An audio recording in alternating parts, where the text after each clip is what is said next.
नमस्कार, मैं जीतन कुमार, आप द फॉलो अप देख रहे हैं। इस वक्त हम देवघर में हैं। देवघर के टावर चौक से बीजेपी के नेतृत्व में तिरंगा यात्रा निकाली गई है और इस मौके पर तिरंगा यात्रा देवघर के टावर चौक से चलकर वीर कुंवर सिंह चौक पर आई है। इस वक्त देखिए कि बीजेपी के तमाम कार्यकर्ता हैं और महिलाओं के साथ पुरुष भी हैं, युवा हैं, सभी लोग हैं। इस मौके पर देवघर के जो पब्लिक हैं, जो बीजेपी कार्यकर्ता हैं, आम जनता है, उन्हीं से सीधे जुड़ते हैं। ये तिरंगा यात्रा किस लिए निकाली गई है? ये पाकिस्तान पर भारत की जीत के लिए है। पाकिस्तान ने जो पहलगाम में हमला किया, उसका हम लोगों ने, मोदी जी ने सिंदूर का बदला लिया। उसी की जीत की खुशी में हम लोग ये तिरंगा यात्रा निकाली गई है जी। ये कहाँ से कहाँ तक निकाली गई? ये टावर चौक से वीर कुंवर सिंह शिवलोक से शिवलोक परिसर से वीआईपी चौक, शिवलोक परिसर से निकलकर वीआईपी चौक तक ये तिरंगा यात्रा निकाली गई है। इस वक्त हमारे साथ देवघर के निवर्तमान विधायक नारायण दास जी हैं और उनसे भी जानने की कोशिश करते हैं कि दरअसल इस मौके पर उनका क्या मंतव्य है। सीधे जुड़ते हैं।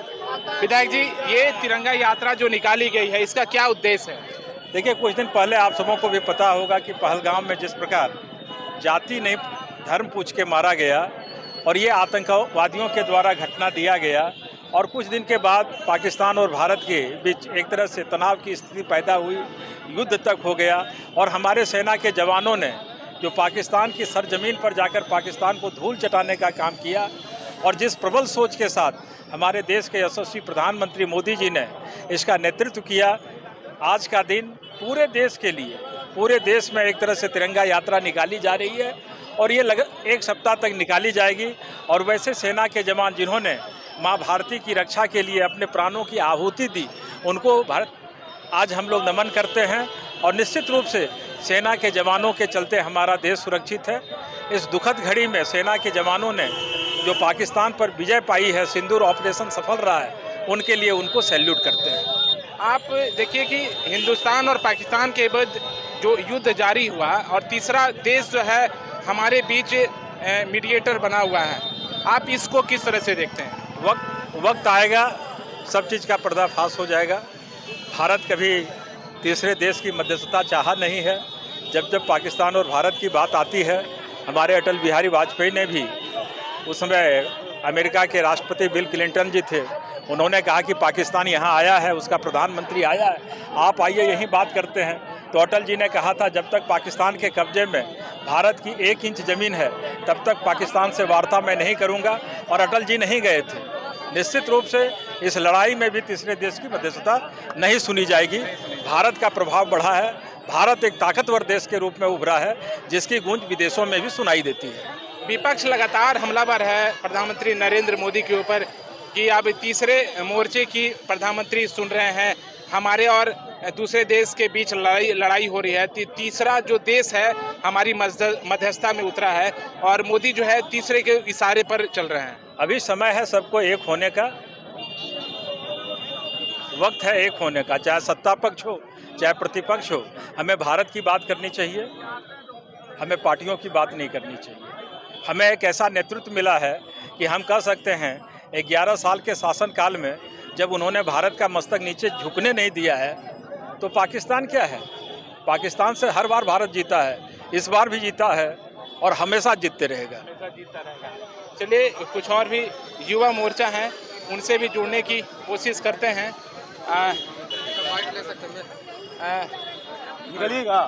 हमारे साथ उपाध्याय जी हैं। बताइए उपाध्याय जी, आप जो भारत पाकिस्तान के बीच जो युद्ध हुआ, आप लोग तिरंगा यात्रा निकाले हैं, इन चीज़ों को आप किस तरह से देखते हैं? नहीं, ये हमारे तिरंगा हमारे शौर्य और पराक्रम का प्रतीक है।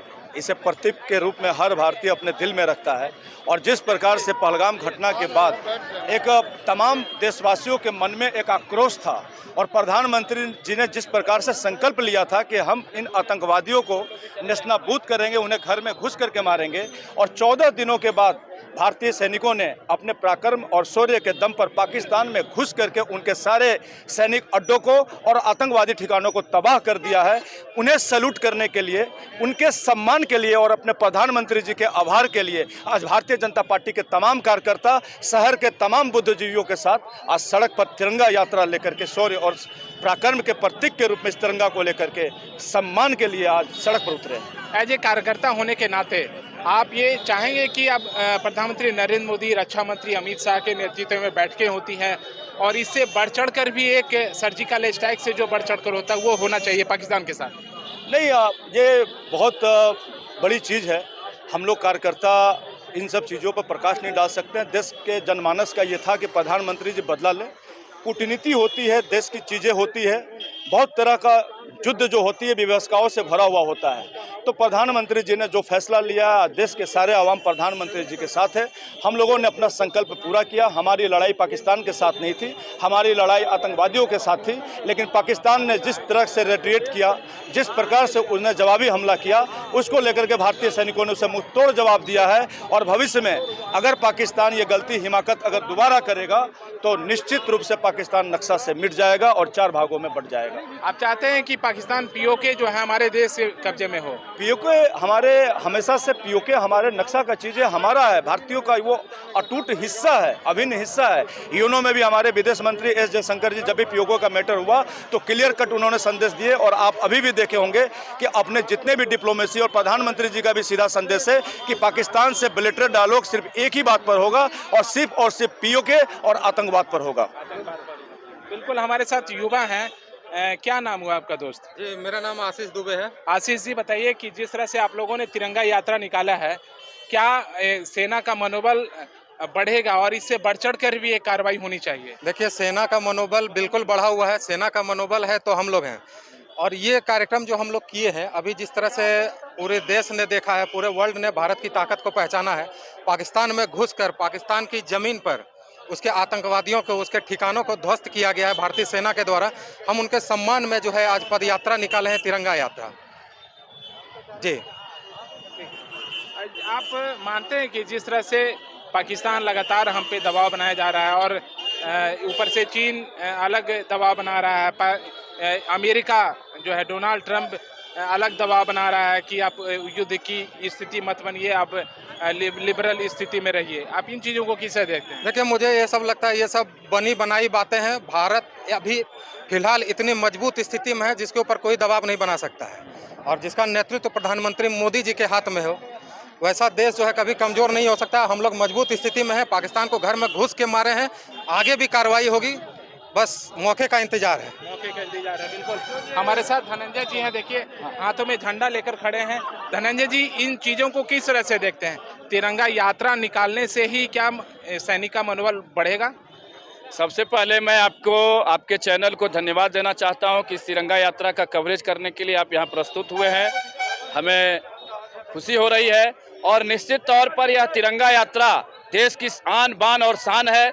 यह देश की तिरंगा जो है, इसके खातिर वीर सैनिक अपने जान, अपने पूरे समाज परिवार सब कुछ त्यागने के लिए तैयार रहते हैं और निश्चित रूप से इस यात्रा से सैनिकों का मनोबल बढ़ेगा और हमारा तिरंगा ही सब कुछ है। इस देश के लिए, इस राष्ट्र के लिए तिरंगा ही सब कुछ है। सैनिकों का आन बान शान और देश के सम्मान के लिए, रक्षा के लिए सैनिक अपने जान का बलिदान कर देते हैं। बिल्कुल मैडम, यानी कि अब इन लोगों का मनोबल जो है पूरा साथ में चरम पर है और कह सकते हैं कि सैनिकों के मनोबल को ऊंचा बढ़ाने के लिए कुछ भी कर सकते हैं। मैं देवघर से फॉलोअप के लिए जीतन कुमार। जहां 27 वर्षों के सफर में 17,000 से भी अधिक छात्रों ने डॉक्टर एवं इंजीनियर बनकर भरे सफलता की ऊंची उड़ान, जहां साधारण छात्र भी झारखंड टॉपर्स बनकर बना रहे इतिहास। दूरदर्शी शिक्षाविद श्री विपिन सिंह के मार्गदर्शन में मेडिकल एवं इंजीनियरिंग के लाखों छात्रों के लिए आशा की किरण के रूप में गोल, नेशंस लीडिंग इंस्टीट्यूट। बायोम सिर्फ मेडिकल प्रिपरेशन का संस्थान। बायोम से लगातार दूसरी बार नीट यूजी में 700 मार्क्स पार। 10th पास स्टूडेंट्स के लिए फाउंडेशन कोर्स, 11th पास स्टूडेंट्स के लिए फ्रेशर कोर्स और 12th पास स्टूडेंट्स के लिए टारगेट कोर्स 17 अप्रैल से शुरू हो रहे हैं। कॉल 7360066190 और visit Biome, circular road near women's college and Hinoo, Ranchi. The followup.in. Like, share and subscribe. www.thefollowup.in